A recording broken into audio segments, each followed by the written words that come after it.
Amis internautes, chers participants, bonsoir. Bienvenue à cette vidéoconférence. Comment l'introduire? Maslow. Ce nom est familier pour certains et beaucoup moins pour d'autres. Cependant, qui est Maslow? Abraham Harold Maslow fut un philosophe et psychologue américain. Il est connu pour avoir légué à la postérité un outil d'analyse qui porte d'ailleurs son nom, la pyramide de Maslow, aussi appelée la pyramide de besoins. En quoi est-elle utile? Cette pyramide est très souvent utilisée dans les domaines tels que le marketing et le management notamment. Le marketing, c'est pour connaître les besoins d'un public cible et leur proposer un produit adéquat. Le management, c'est pour connaître, par exemple, les besoins des employés et leur proposer des motivations qui les amènent à être beaucoup plus performants. Certains se demanderont à raison ce que vient faire cette pyramide de besoins dans notre conférence de ce soir intitulée La parenté chez les étangs. Eh bien, un peu de patience. Cette pyramide hiérarchise les besoins humains en 5 niveaux. Parmi ces 5 niveaux, le 3e niveau est celui qui a attiré mon attention. Il est intitulé « Le besoin d'appartenance ». L'homme a besoin de faire partie intégrante de groupes sociaux tels que des clubs, des associations, mais aussi des entreprises, des communes, des régions, des religions, d'une nation, etc. Ainsi que vous allez constater que des gens comme Ovianga est content d'aller au travail tous les jours. Ici, nous nous retrouvons dans le besoin d'appartenir à une communauté, à un groupe professionnel. Tous les vendredis, par exemple, comme ce soir, Maman Georgette est certainement contente de s'adonner au volleyball. Là, nous sommes dans l'appartenance à un groupe sportif. Roger, un dernier exemple.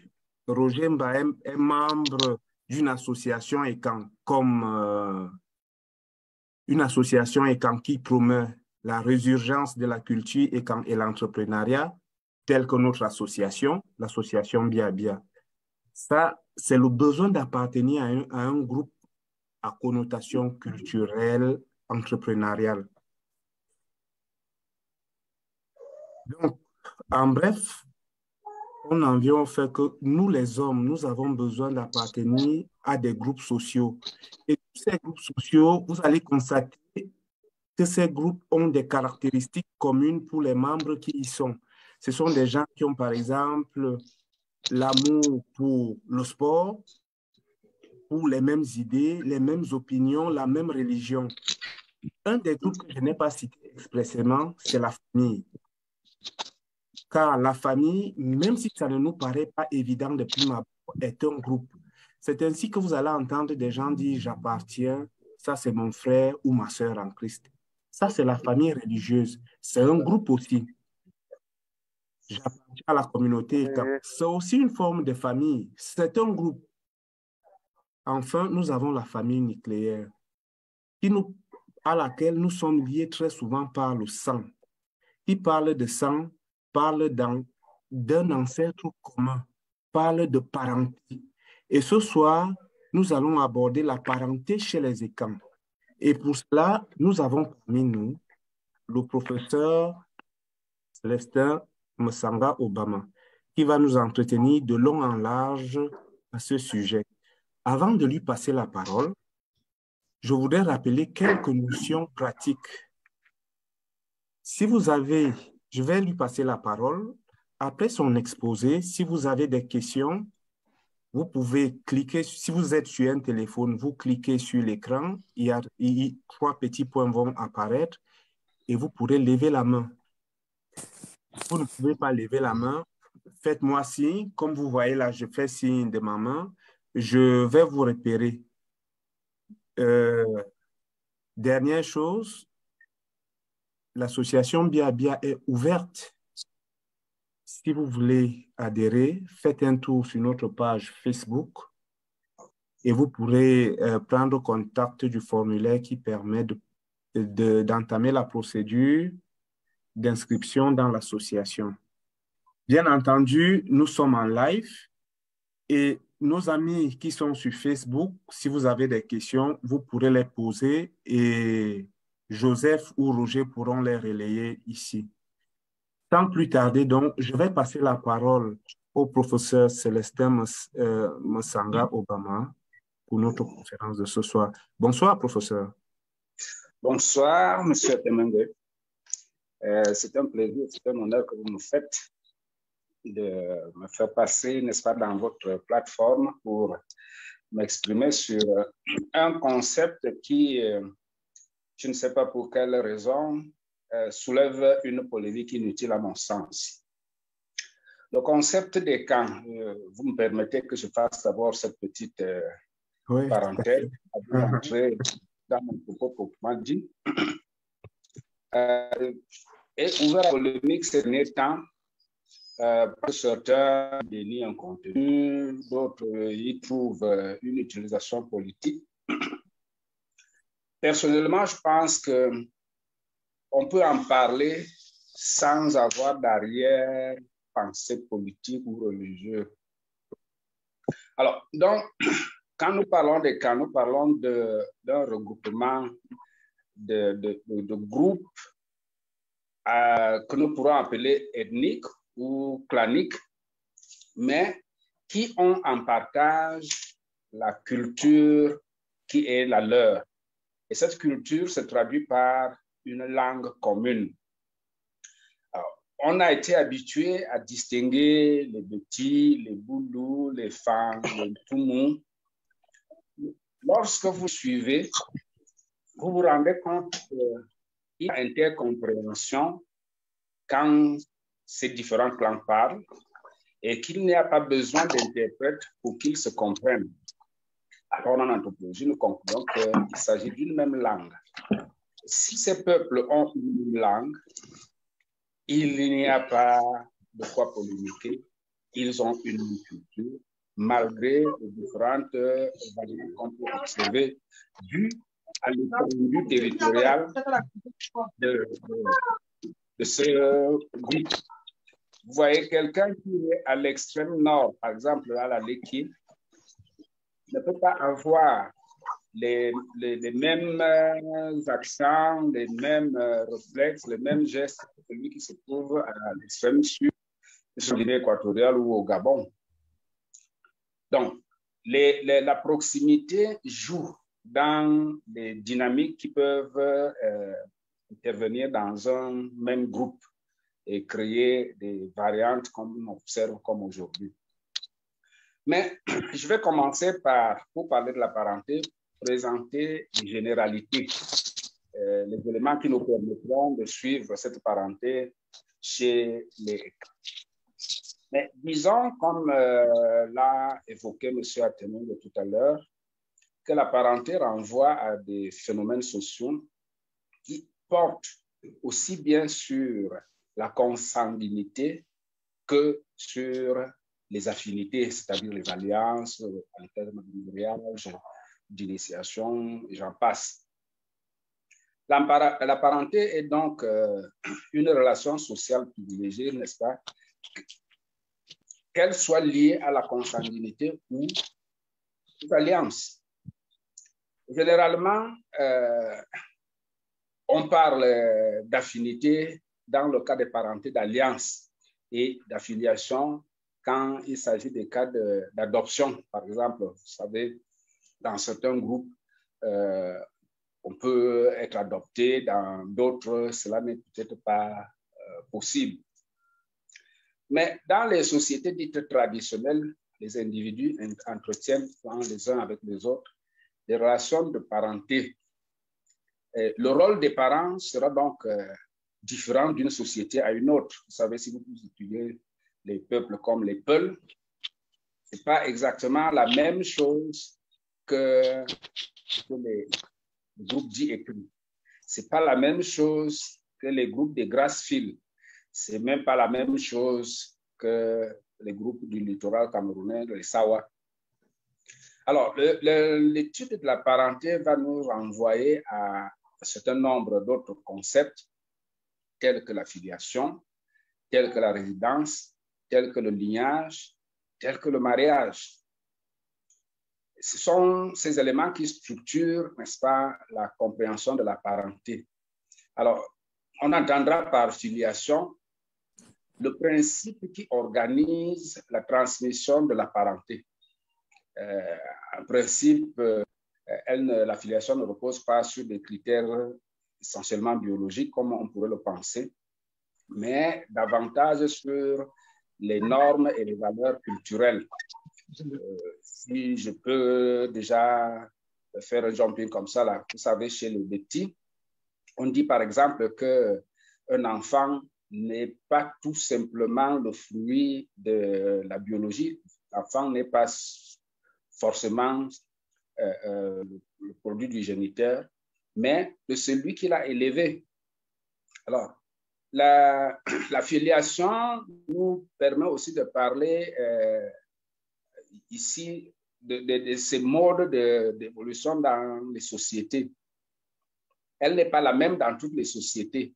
Dans certaines, la parenté se transmet par le père, on parlera de filiation patrilinéaire.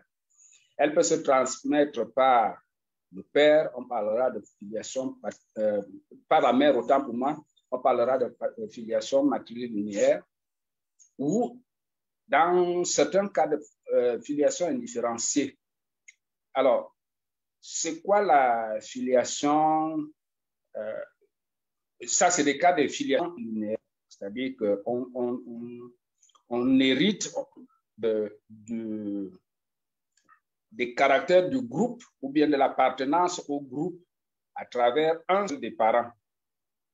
Alors, ici, nous avons dit que dans la patrilinéarité, celle qu'on dit aussi agnatique, c'est le père qui donne l'appartenance au groupe à l'enfant. Nous appartenons au groupe de notre père. Bon, dans la filiation matrilinéaire, par contre, c'est la mère qui donne le droit d'appartenance au groupe à l'enfant. Dans d'autres cas, le cas bilatéral, par exemple, l'enfant choisit soit l'appartenance au groupe du père, soit l'appartenance au groupe de la mère. Et après donc avoir analysé la filiation, nous abordons l'autre principe qui est celui de la résidence, qui est lié à la filiation. La résidence, c'est le lieu où habitent les individus. Où est-ce que l'ego habite, c'est-à-dire celui dont on parle? Suivant la filiation, comme nous venons de dire, l'individu habitera la communauté de son père dans le cas de la filiation patrilinéaire. L'individu habitera disons, la communauté de sa mère dans la filiation matrilinéaire. Et dans la filiation différenciée, n'est-ce pas, il peut habiter dans la communauté du père ou de la mère. Par les principes généraux, nous allons voir comment est-ce que ces principes s'appliquent, n'est-ce pas, chez les Ekans. Alors, ceci nous amène aussi à voir l'autre concept, celui du lignage. Le lignage, c'est quoi? C'est l'ensemble des personnes qui descendent d'un même ancêtre, les hommes et les femmes, y compris les morts. Alors, le lignage comprend les aspects tels que l'organisation économique.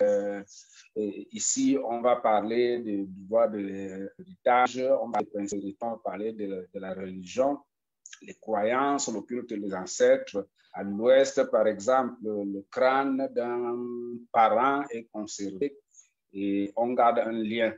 Bon, mais chez les Ekans aussi, on a pensé un moment que ces pratiques n'existaient pas, mais elles n'ont pas la même forme. Mais le lien entre les vieux moments et leurs ancêtres est aussi une pratique culturelle chez les Ekans. Vous savez que lorsque quelqu'un est mort, par exemple, on on communie avec la personne au 9e jour après la mort. C'est des pratiques qui s'oublient à cause de l'influence religieuse chrétienne. Et de moins en moins, on pratique ce qu'on appelait les kulukon. Les kulukon, c'était le moment où on cassait le deuil. Et quand on casse le deuil, on communie avec le mort. Certes, on ne le voit pas, mais on communie avec le mort, l'esprit. Donc, la croyance rentre dans la filiation de l'individu.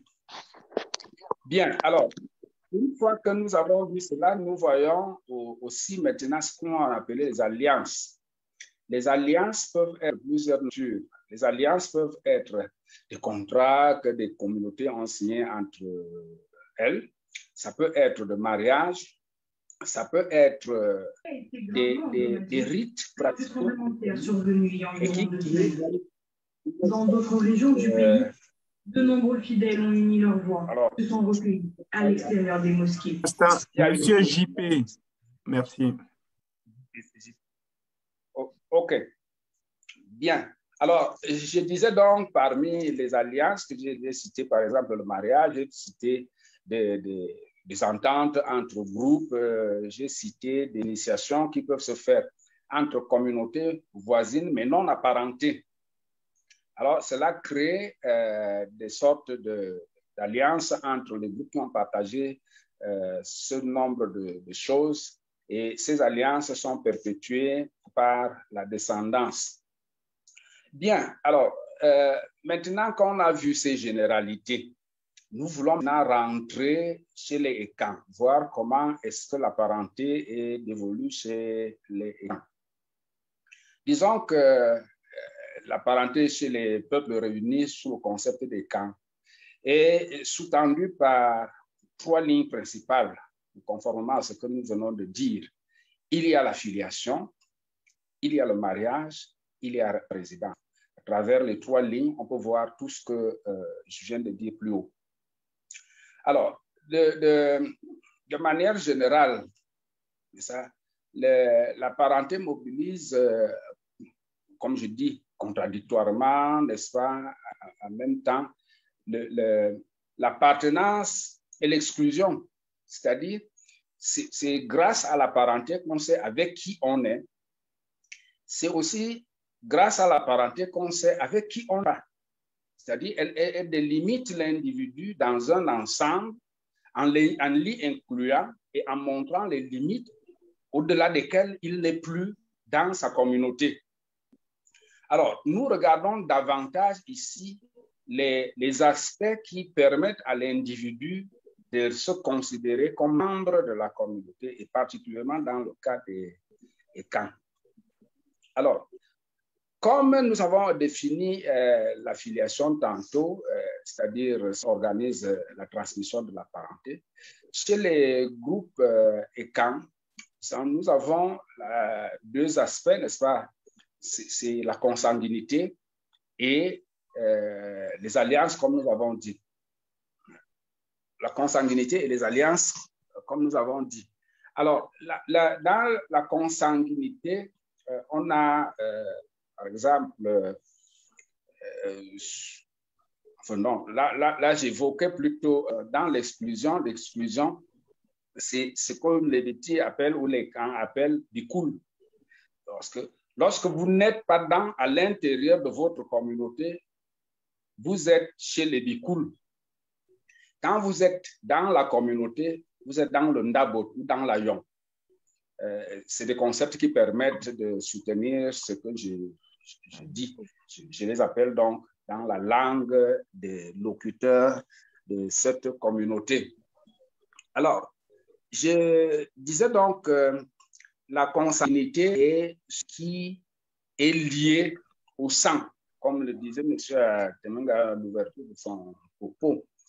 Mais j'ai dit que malgré cette logique de consanguinité, les membres du groupe Ekan ne fondent pas la parenté exclusivement sur des éléments biologiques.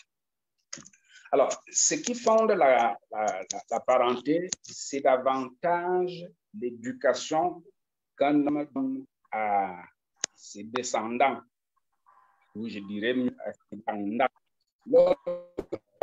Un bébé quelque part et que vous l'avez bien votre enfant au même titre que tous les enfants. Il est votre enfant parce que c'est vous qui lui avez donné une culture du groupe dans lequel vous vous situez vous-même et qui sera son groupe. Donc, les critères de consanguinité n'excluent pas les critères sociaux qui, eux, sont primordiaux. Vous savez, chez les camps, les tests biologiques n'existent pas. Et même dans le monde moderne, les membres de la communauté ECAN ne recherchent pas les critères biologiques. Qu'est-ce qui se passe? Un souci de batterie. Alors, je crois que l'industrie m'excuse d'avoir un peu plus ici d'énergie.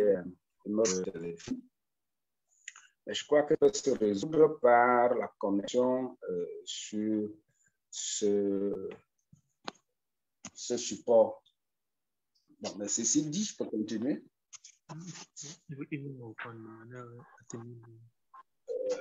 Pardon?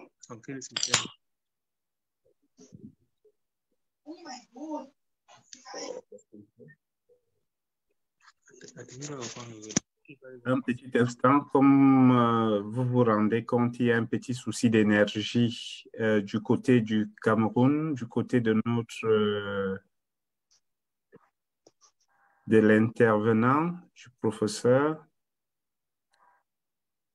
La technologie, l'homme a créé la machine, mais la machine a parfois aidé l'homme, mais parfois ce n'est pas toujours le cas. Donc, un peu de patience.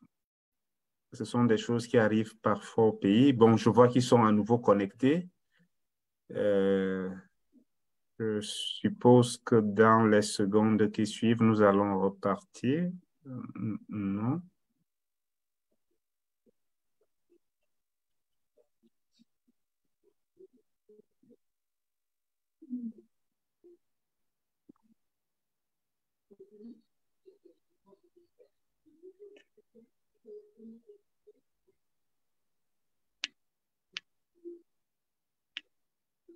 Restons en ligne.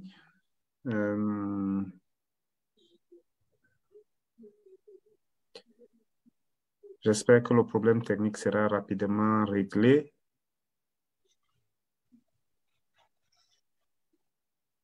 Oui, Monsieur Bellinga. Oh. En tout cas, je ne vous entends pas. Bonsoir, bonsoir, grand frère. Bonsoir. C'est comment tu vas? Moi, je vais bien, je vais mieux là. Après le Covid, on se rétablit petit à petit. le Covid a un peu menacé, mais c'est passé. C'est un peu... Oui, c'est passé avec l'Ongoulbekara. Non, heureusement que Biabia était là avec toute l'équipe pour nous donner les vrais médicaments. Est-ce que nous, on blague? Les petites choses là, nos ancêtres ont vaincu ça depuis 1900, combien là? On va envoyer ça. On va toujours taper ça, quoi. Ben oui. C'était juste pour faire un coucou à la famille, pour dire que je suis là, je suis avec vous. De toute façon, je vais couper la vidéo en attendant le papa pour la suite des explications. OK. On est ensemble. On est ensemble.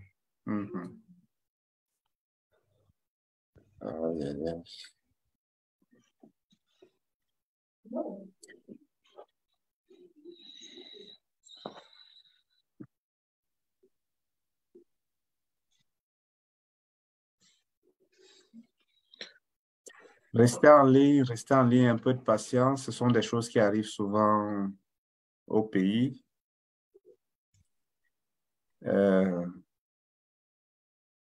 L'énergie, en tout cas, l'énergie, on comprend tout ce que ça veut dire.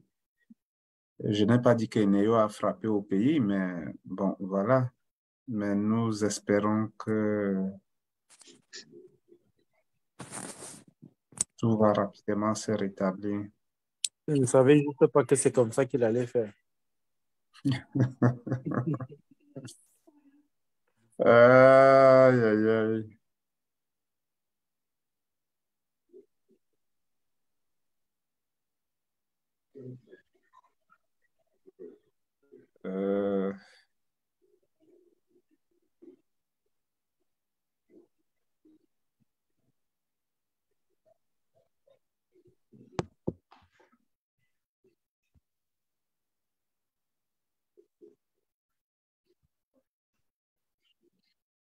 Quelqu'un a pu avoir Nathan en ligne?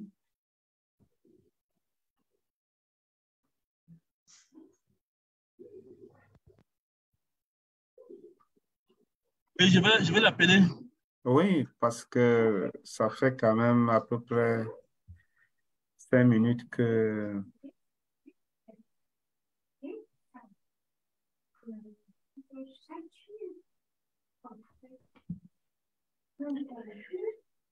Restez connectés, s'il vous plaît, on va repartir.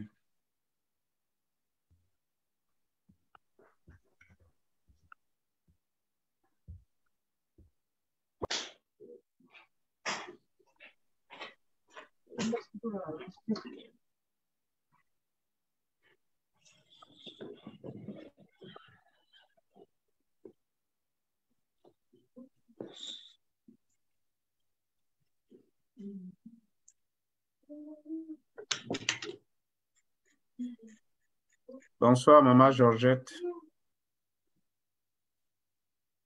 Bonsoir, bonsoir. On attendait ton gâteau. C'est peut-être le gâteau qui a fait partir. Franchement, toi aussi, hein? Non, il y a eu un petit...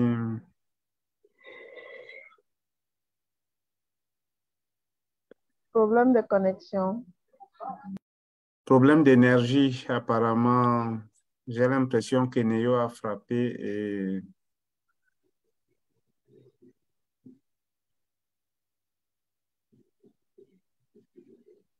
Voilà.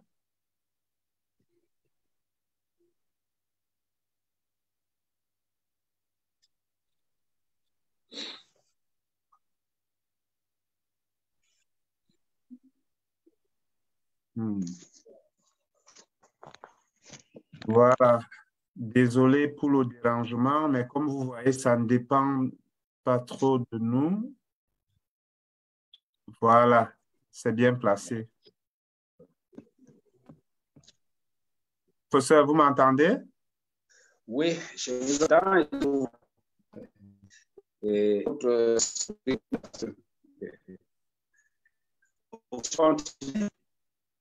on vous entend, mais de façon un peu entrecoupée. C'est comme s'il y a un peu du bruit dans la communication. On avait quelques petits désagréments techniques, je crois qu'ils s'arrangent maintenant. Voilà, c'est bon. Tout à fait. C'est beaucoup mieux maintenant. Oui, c'est beaucoup mieux, oui. Alors, je disais au moment où j'ai été interrompu par la technique, c'est que les camps, il y a les deux modalités. La parenté, c'est les deux modalités, c'est-à-dire la sanguinité et les alliances. Et j'ai dit que même lorsqu'on aborde la consanguinité, le problème n'est pas totalement biologique. Ces normes et les valeurs culturelles biologiques. Vous savez, lorsqu'un homme a une femme, il ne demande pas des tests de biologie. L'homme est le père des enfants de son épouse. Et comme pour bien marquer la conscience sociale, il y a un adage qui dit « moi, si j'aime bien, moi, en entends ». Cet adage veut montrer que ce n'est pas tant la biologie, mais c'est celui qui élève l'enfant. ce caractère montre l'ouverture et la valeur de l'homme à partir de l'enfance. Le père n'est pas le père parce que biologiquement, il est prouvé que c'est lui le géniteur. Il est père parce que soit d'abord l'époux de la mère des enfants, soit parce que c'est lui-même qui a élevé les enfants, bien conscient qu'il n'en est pas le géniteur, mais l'enfant devient le sien. Alors, comme je le disais, la filiation dans le groupe Ekan est unie de type patriarcal, c'est-à-dire qu'on est fils Ekan à part du père. C'est le père qui vous donne le droit d'être Ekan. Cependant, il faut faire des nuances dans la pratique. Le principe veut que toute fille d'un groupe aille en mariage. Mais il arrive que des filles fassent des enfants avant de se marier. Dans ce cas, l'enfant, sous la filiation du père de sa mère, il porte le nom du père de sa mère. Il va respecter les règles et les principes de parenté à partir du père de sa mère qui devient son père. Donc, à ce moment, l'enfant est légitimement dans la filiation de la communauté de son grand-père maternel. Parce que le père, il n'est pas connu, ce qu'on appelle actuellement père non déterminé. Donc, les enfants de père non déterminé, pour me reprendre, suivent la filiation du père de leur mère. En d'autres termes, la filiation de leur mère. Bon, mais comme la filiation des femmes est grande, quand je dis ça, elle est mouvante, vous comprendrez ensuite lorsqu'on va aborder le mariage. Donc, les enfants qu'on appelle moine-sang, c'est-à-dire l'enfant du village de sa mère, sont totalement intégrés, même s'il arrive souvent une rivalité entre ses enfants et les enfants des frères de la mère. Une rivalité, mais qui n'est pas du fait du sexe qui est relative à la existence. La femme qui n'est pas mariée subit la même rivalité, s'appelle la yom chez les gens. La femme qui n'est pas mariée, qui reste ses frères, subit la rivalité de ses pères ou de ses frères, c'est-à-dire yom. Et c'est cet argument qui va aussi être le combat de son fils qui est né. Il y en a d'ailleurs qui peuvent devenir chefs de la communauté dans laquelle ils sont nés pour montrer l'intégration totale de ces enfants, malgré la rivalité, qui n'est pas due au fait, mais au fait qu'ils habitent dans une communauté dans laquelle se trouvent des mâles, parce que c'est la rivalité des membres mâles de la communauté. La femme qui n'est pas mariée est mâle. D'ailleurs, nous allons voir dans le suite. Alors, donc, pour parler de la consanguinité, voilà à peu près comment elle se déploie à ces temps au fur et à mesure que des questions vont être posées. J'ai dit l'alliance aussi est vraiment utilisée dans la parenté chez les camps. Donc, l'alliance, c'est, je le disais tantôt, le mariage, c'est les rites de passage, particulièrement le sceau. Le rite sceau, qui est un rite de passage de l'adolescence à l'âge adulte, c'est un rite. Chez les femmes, c'est le Movungu. Alors, il y a eu des moments, bon, c'est strict, il faut le dire, hein, qui ne se pratique plus. Du fait de l'action coloniale, hein, c'est pas que les gens se sont fatigués, c'est pas que les gens se sont fatigués eux-mêmes. Il y a eu à éliminer pratiquement les cultures locales. Les communautés voisines pratiquaient le ritage ensemble, créer une sorte de parenté entre les classes d'initier les classes d'initier pendant ce qu'on appelle chez les camps Avuso. Avuso est une sorte de parenté d'alliance qui impose aussi le tabou de l'inceste comme la parenté consanguine.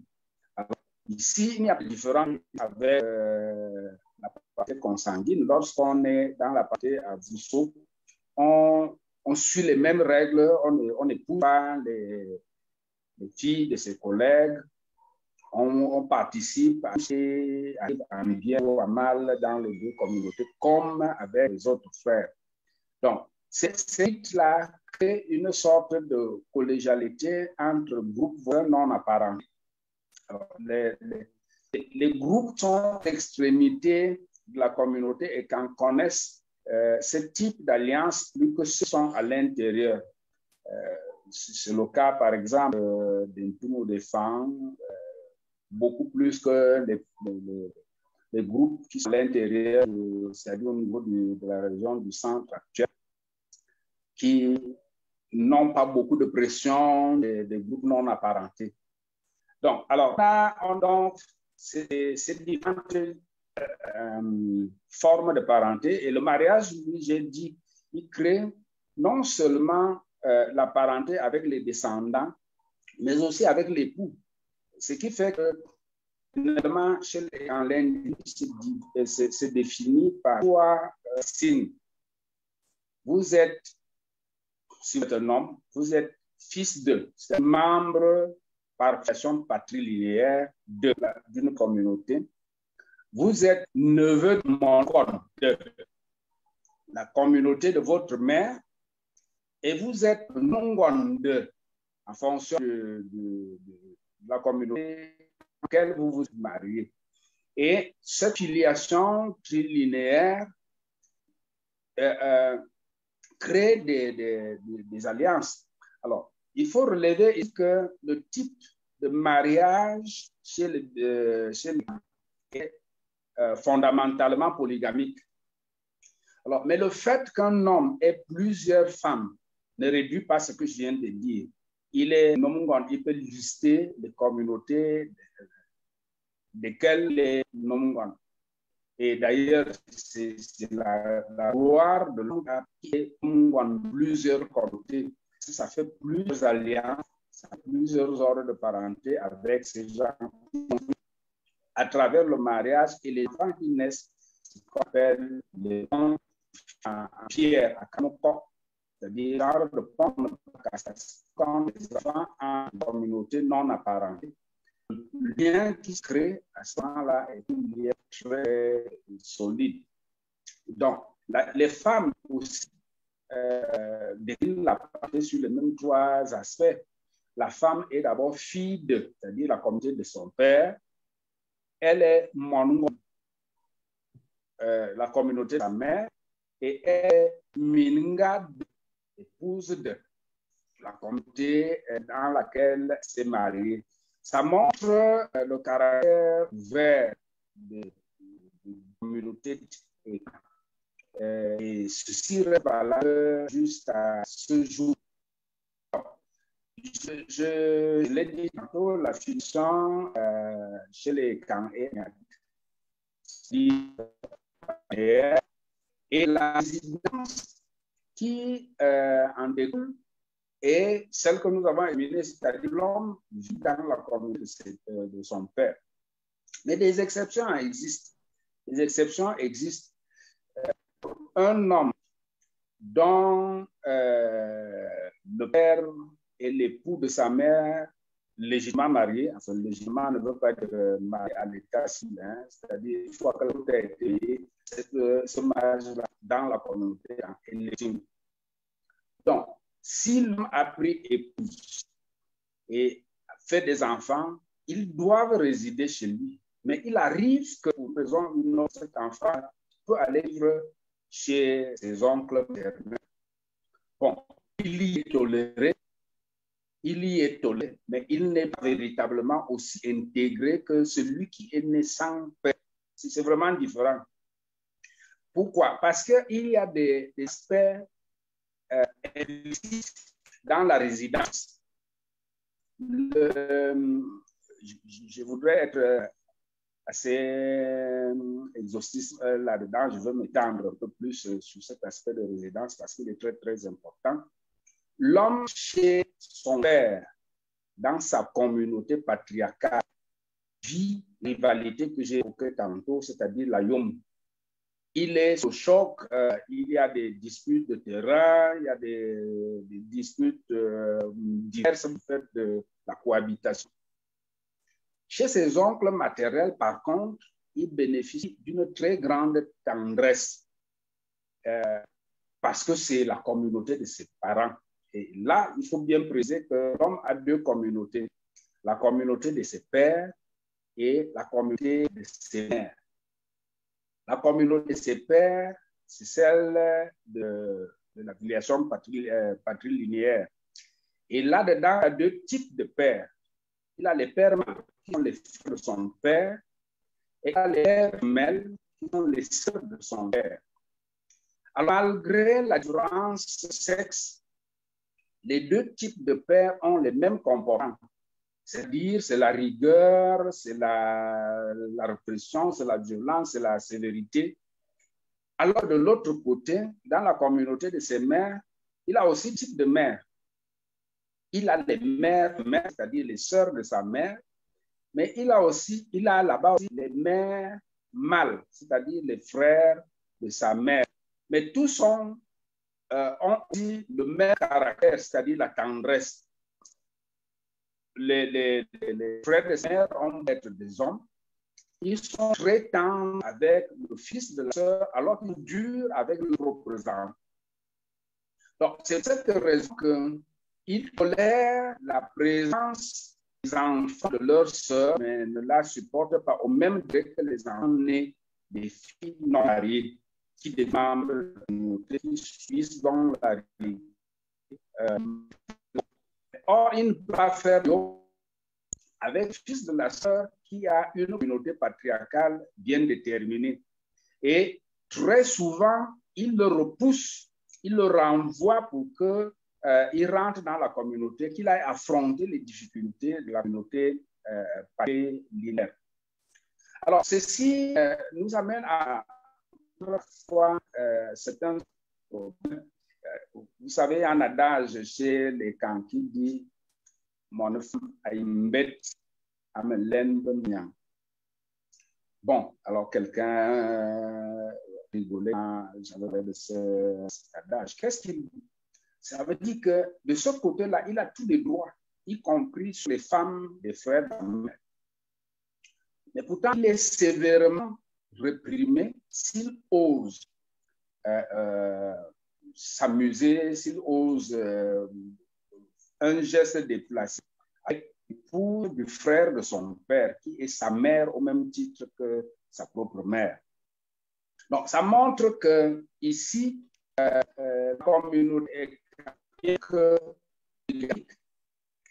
ne laissez pas les cadets se complètent en faciliter ce que leur environnement. On voulait être dur avec les petits gars, par exemple, pour qu'il aille la fondation de chez lui en créant sa propre famille. Or, s'il se limite aux femmes, ses oncles ou des frères, il crée plutôt un conflit qui va tendre à réduire, à faire fi. Les filles seront ainsi prises dans le cas d'adultère. Mais je prononce le terme adultère ici. Mais il n'a la valeur que lui donne la société moderne aujourd'hui. L'adultère, c'est justement le fait de prendre la femme du père. Ce n'est pas le fait de connaître une femme qui n'est pas votre comme on définit dans les églises habituellement, mais c'est de prendre la femme du frère. Alors, quand il se permet ce genre de geste chez les femmes des frères, ça annonce qu'il ne va plus y rester longtemps.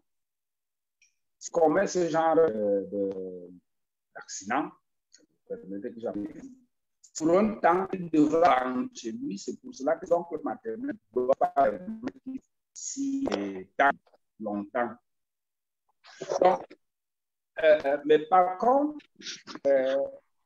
comment gérons la polygamie des hommes qui ont plusieurs femmes et qui physiquement peut avoir des mythes, est accompagné par la famille. Ici, les cadets, c'est-à-dire les cadettes des épouses, sont permises au mari. Et vice-versa, les cadets de l'époux sont permis à l'épouse. Ici, prépare ce que nous appelons le sororat et le levira. C'est-à-dire que lorsque, par exemple, un meurt, le cadet, les frères cadets ont le droit d'hériter de son épouse. Le frère cadet a le droit d'hériter de son épouse. Et le frère ici n'est pas le frère dans le sens de la famille nucléaire. Le frère, c'est aussi bien les enfants du même père, les enfants du frère, des frères de père. Ils ont le droit d'hériter des épouses.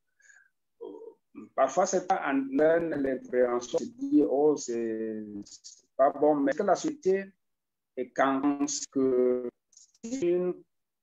une personne laisse ses épouses, peut-être qui sont encore sexuellement actives, sans une prise en charge totale.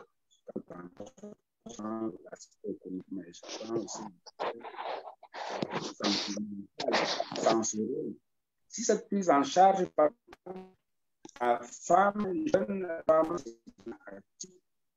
ça a tenté d'aller trouver satisfaction. Quand le cas arrivait, elle immigrait, les enfants la suivaient et c'est la société qui était déposée au sein de ses membres que c'est pour cela que cela est fait. Pour le cas des femmes, on dira pourquoi est-ce que les femmes peuvent se perdre dans les cadets des époux. Là aussi, la communauté pensait qu'un homme qui a plusieurs femmes peut ne pas tenir.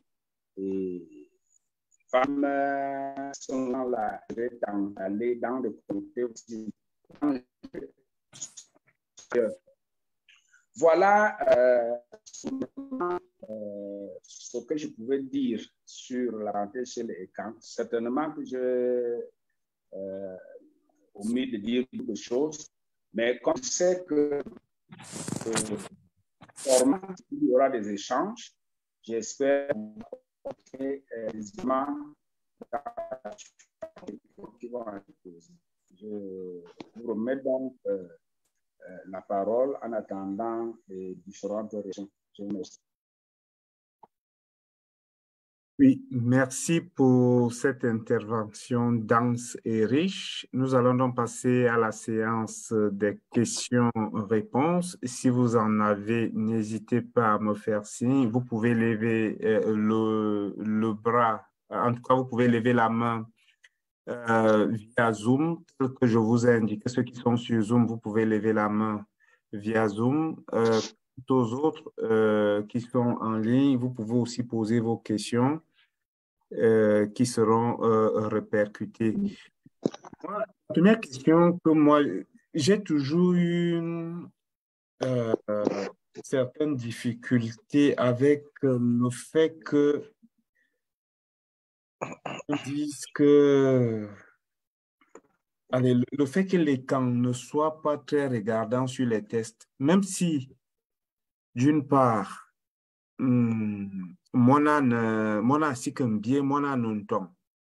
est-ce que d'une certaine façon, on n'encourageait pas un tout petit peu l'infidélité dans les couples?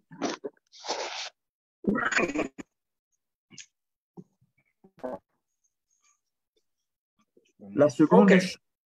Oui, allez-y d'abord. Oui, allez-y d'abord. Oui. D'accord. Il faut se dire que le concept de fidélité et d'infidélité, quelques personnes aujourd'hui, n'ont rien à voir avec la pensée traditionnelle. je situe le contexte culturel. Bon,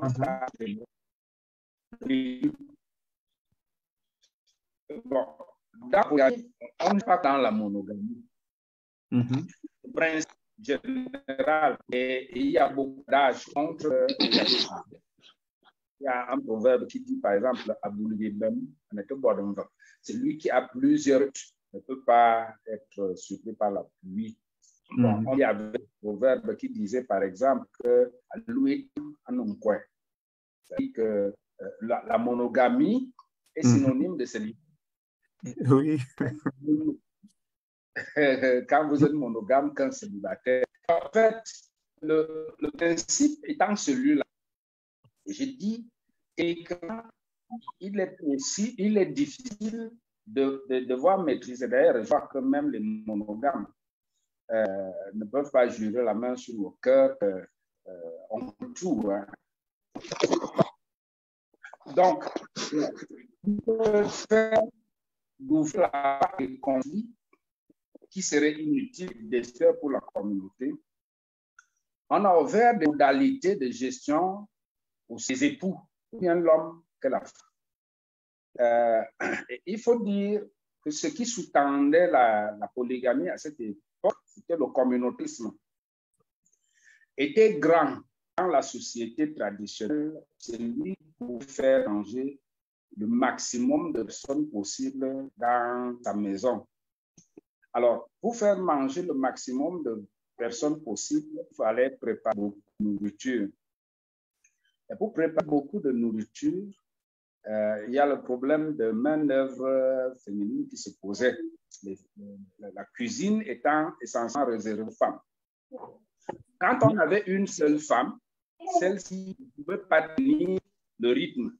Et très souvent, les hommes viennent faire de leur femme, pas des hommes eux-mêmes. C'est-à-dire que la femme qui ploie sous un tel rythme de travail allait souvent chercher soit sa petite sœur, soit sa cousine, bref, une descendante. Et pour ce principe, on a...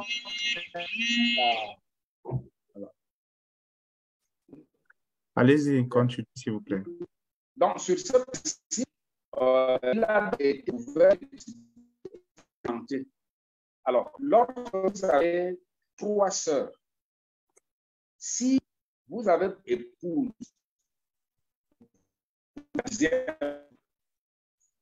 l'aînée est une belle-mère pour vous et vous dites, vous ne pouvez pas vous aventurer, vous ne pouvez pas vous amuser, elle est interdite, elle est un petit, c'est ce qui est interdit.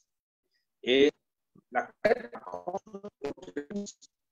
la logique, il y a une logique rationnelle. Il y a une logique rationnelle là-dessus. Alors, le problème, c'est quoi? Moi, j'ai posé cette question-là à mon père. Je lui dis, mais pourquoi est-ce que vous autorisez un homme à prendre la sœur cadette ou interdire la sœur aînée de son épouse si tant est qu'ils sont du même père et d'une même mère?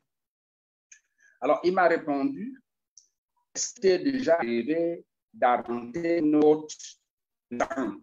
Il dit, quand il t'arrive de glisser, tu tombes vers le haut ou vers le bas? Je dis, je tombe vers le bas. Il dit, est-ce qu'il est possible que tu te battes pour tomber vers le sommet de la côte? Je dis, c'est ça que rapporte même qui vient du mot. Il y a une règle, c'est vraiment un vagabondage, comme on dit, permettait de gérer la société avec son type de mariage polygamique. Je ne sais pas si j'ai répondu. Oui, oui, vous avez répondu à ma question. La seconde question qui revient souvent lorsqu'on parle de l'organisation et quand on a l'impression que les hommes ont beaucoup plus de droits que les femmes. Est-ce qu'en autorisant très souvent la polygamie chez nous et en refusant ce que certaines femmes, allez, en n'autorisant pas la polyandrie, est-ce que de cette façon-là, il n'y a pas ce qu'on appelle de nos jours ici, ce qu'on appelle de nos jours l'égalité de genre. Est-ce que notre société n'est pas de allez, notre société n'a-t-elle pas un peu négligé cet aspect? Alors,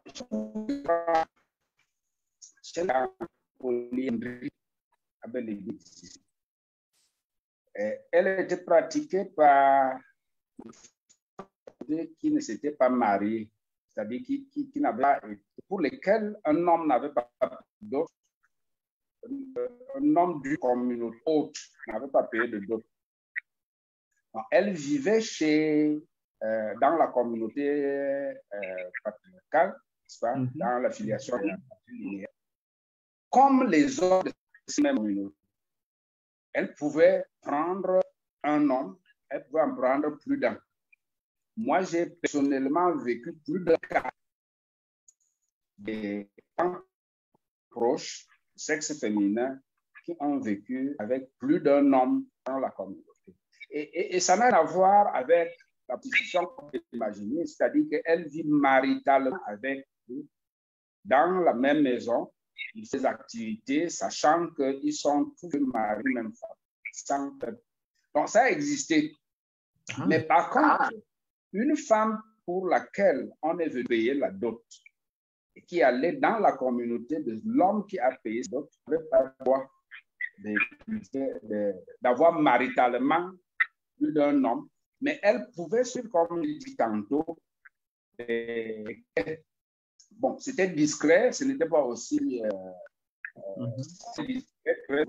C'était le petit frère, le petit frère qui l'accompagne régulièrement au champ, qui l'accompagne à la pêche. Vous savez, il y a des fois la nuit. Ils vont dans la pêche toute la nuit, reviennent le matin. Bon, personne ne se pose de questions, même si on peut imaginer.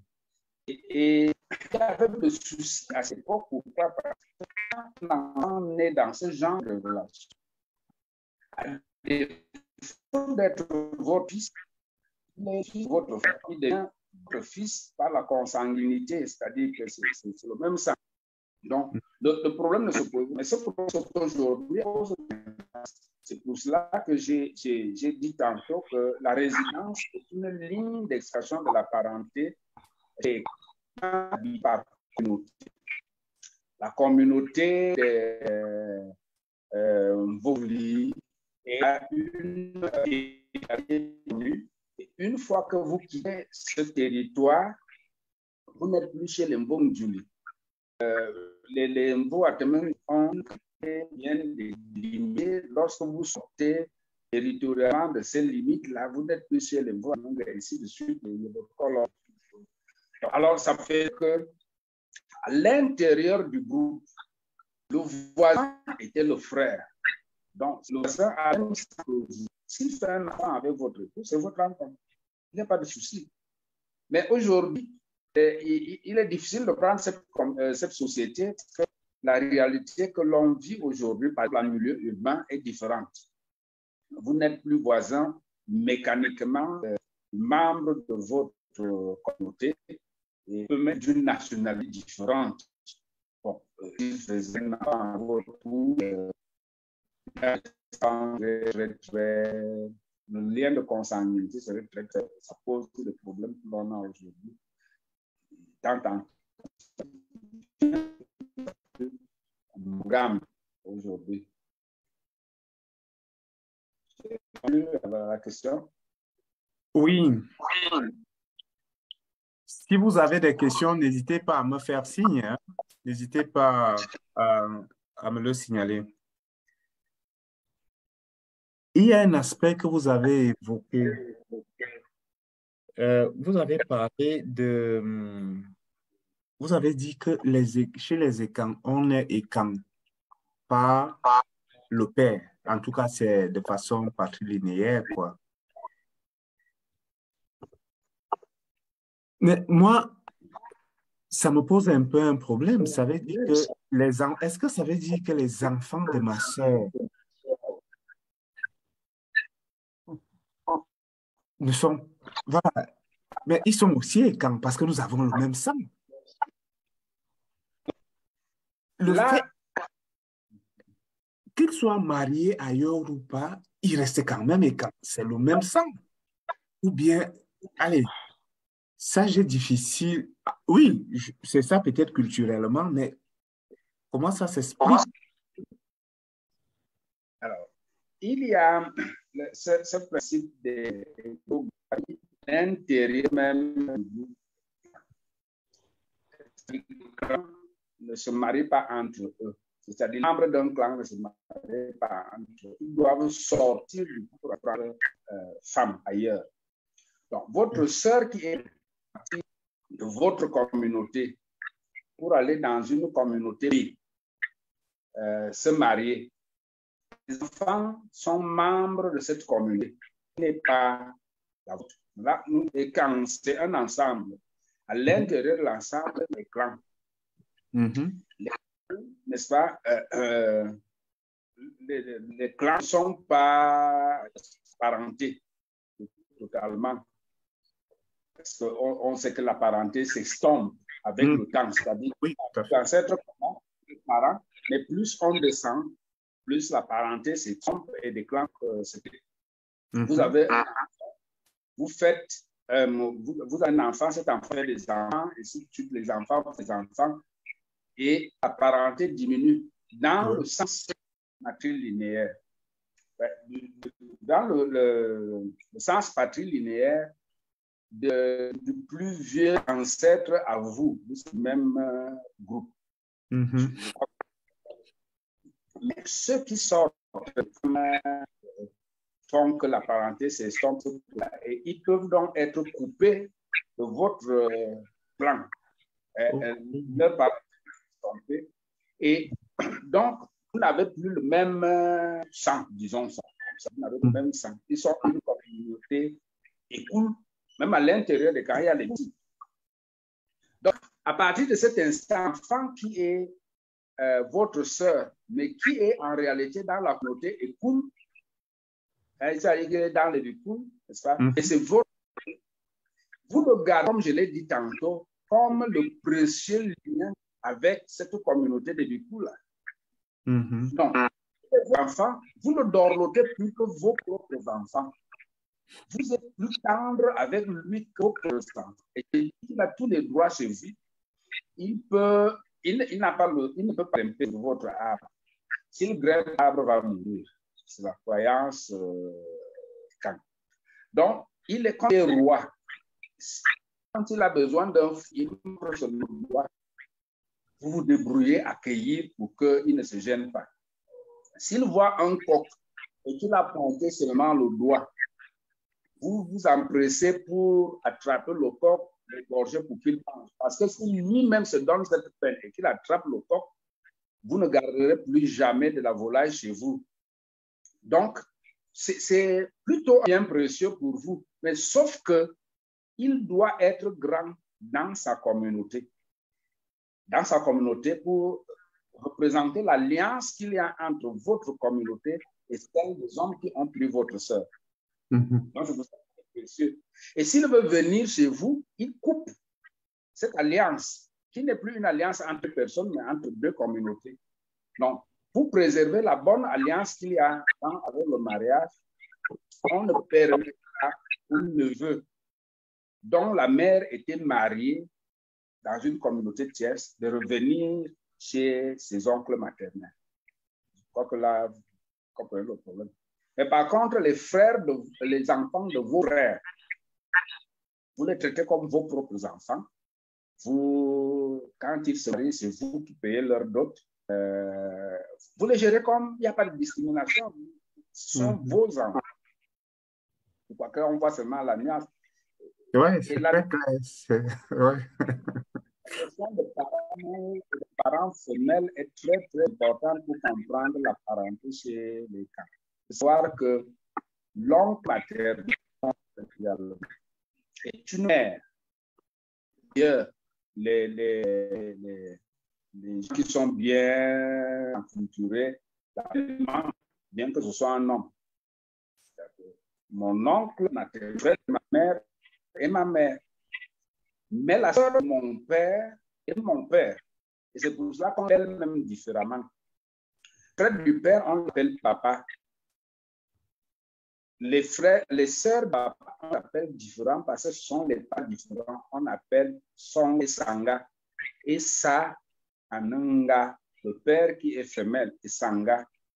Bon, alors, de l'autre côté, la mère, c'est la mère. Mais la mère qui est mâle, qui est différente de ma mère. On l'appelle donc vraiment, on l'appelle Ndom Nyang, qui veut dire frère pour une femme, mais qui est en même temps mère, la mère ou frère-mère.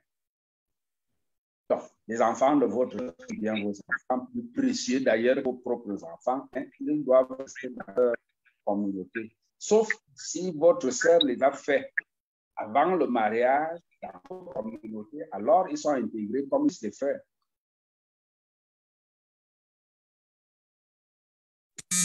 C'est très clair. C'est très clair. Marguerite Aoulbe, vous avez levé la main.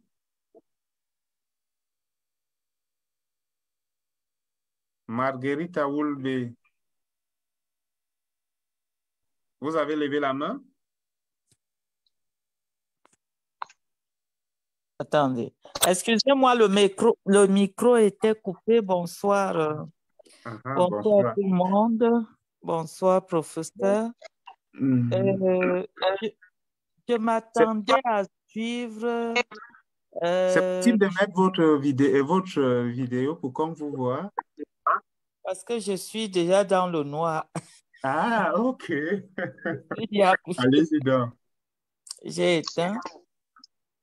En fait, je m'attendais à savoir jusqu'à quel niveau la parenté s'arrête, c'est-à-dire ma famille maternelle, oui, je suis parenté à celle-là, mais la famille maternelle de ma mère ou de mon père, je m'attendais à voir un peu à quel niveau les écarts s'arrêtent pour, comment on appelle, dans la lignée familiale. La parenté s'arrête dans la lignée familiale. Peut-être je n'ai pas bien suivi, hein, excusez-moi.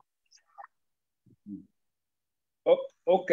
Non, vous n'avez pas à vous excuser. Je n'ai pas. J'ai dit que beaucoup d'aspects allaient être abordés dans l'interaction comme vous le faites là maintenant, parce qu'il n'était pas possible de tout dire. Quand la parenté en filiation matrilinéaire, c'est à la 5e génération.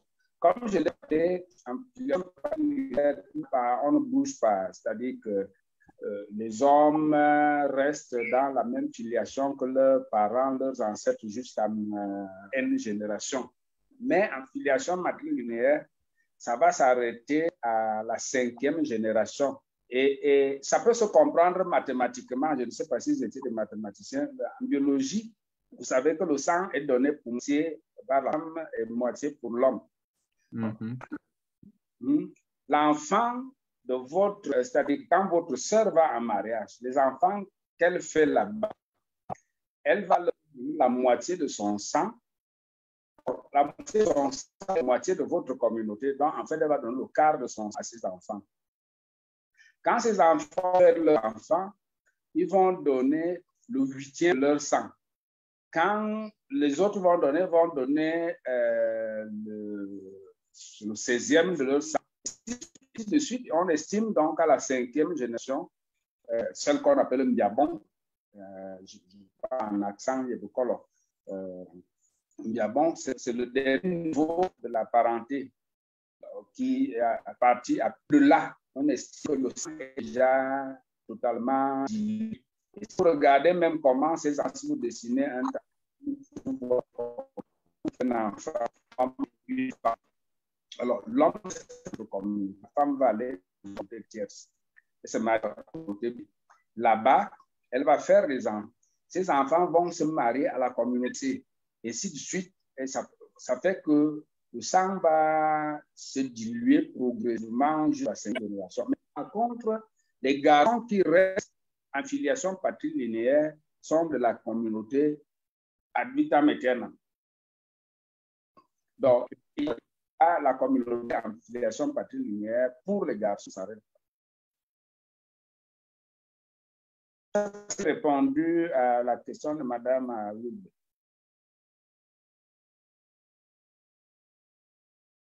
Elle est déconnectée?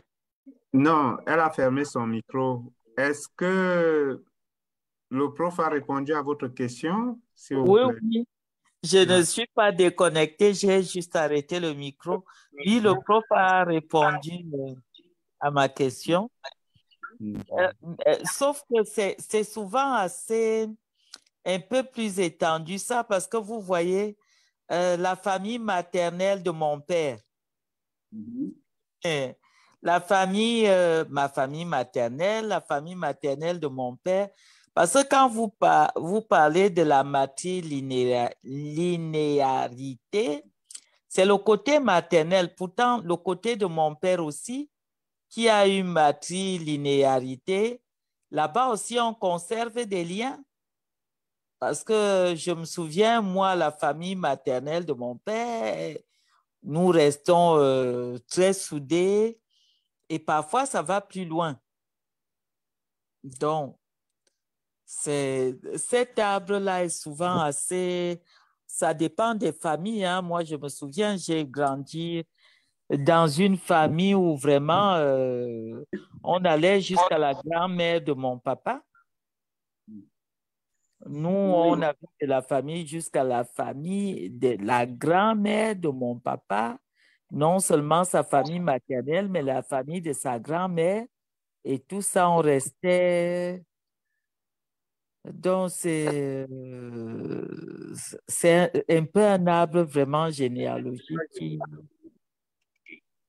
Ce qu'on vit au quotidien.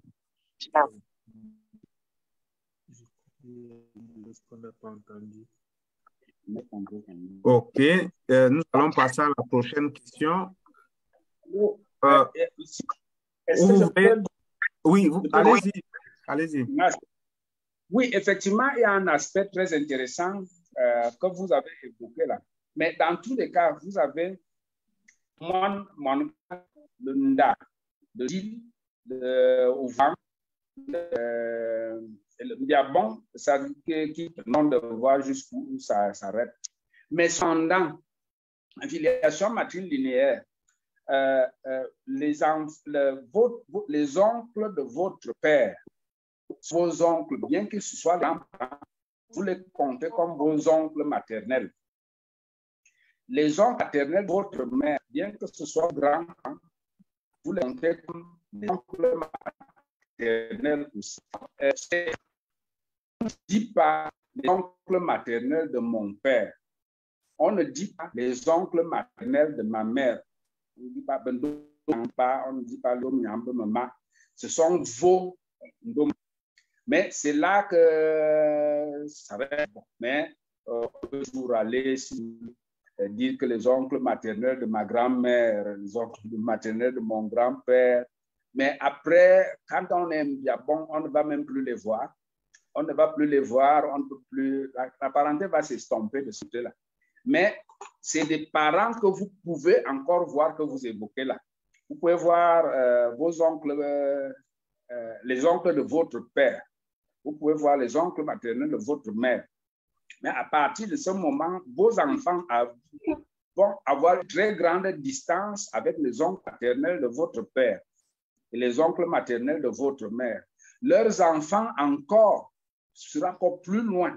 Bon, peut-être qu'à moins qu'il y ait quelqu'un qui le leur rappelle pour qu'ils s'en souviennent, mais mécaniquement, ils s'en éloignent. Mais c'est en filiation patrilinéaire que pour les hommes, puisqu'ils sont dans la même communauté, ils ne bougent pas de cette communauté, les liens restent les mêmes.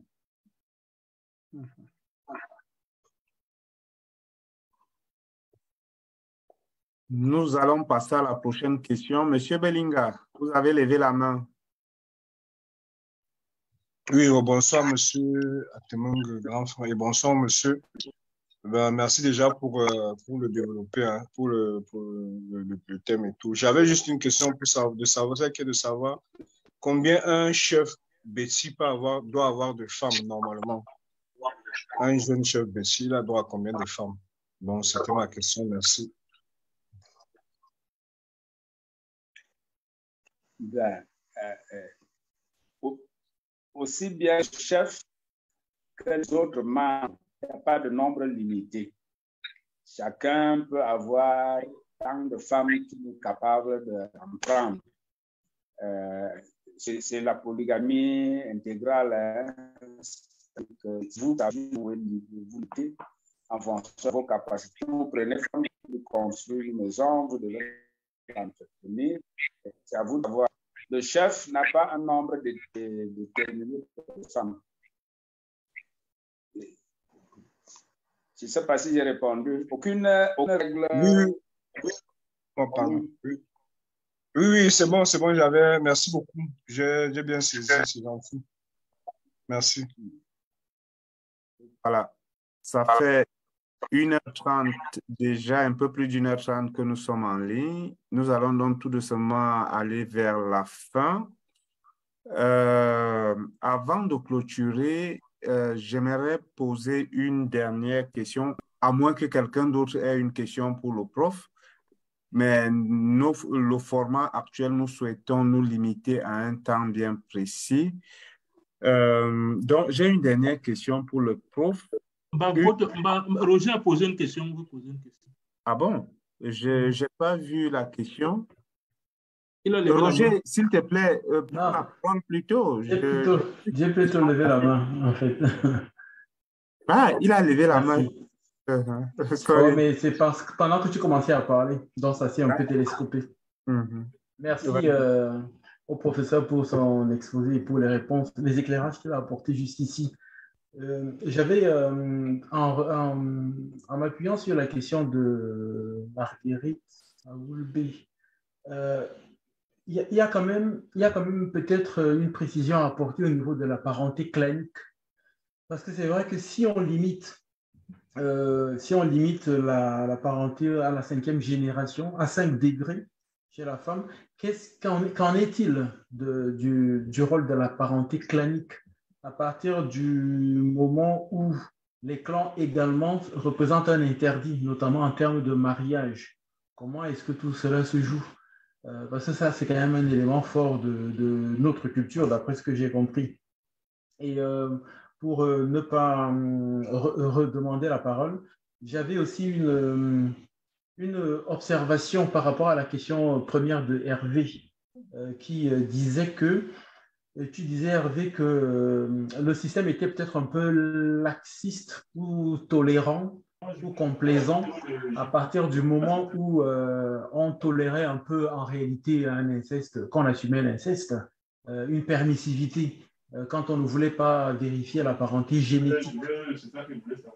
Et la réponse qui a été apportée m'a fait penser à quelque chose qui relève des épopées du Mvut. Le personnage d'Akomamba qui est si légendaire et sur qui repose tant de fierté, puisque nous inspirons un peu comme modèle de la société étant, quand on pense qu'Akomamba n'est pas l'enfant de Mba, Mbaye Vinekan, ne relève pas de Mbaye Vinekan, Akomamba.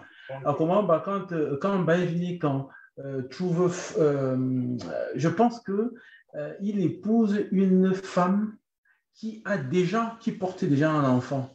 Et son père, Vinekan, qui est un initié, sait que l'enfant qui est en cours de gestation est un enfant très puissant.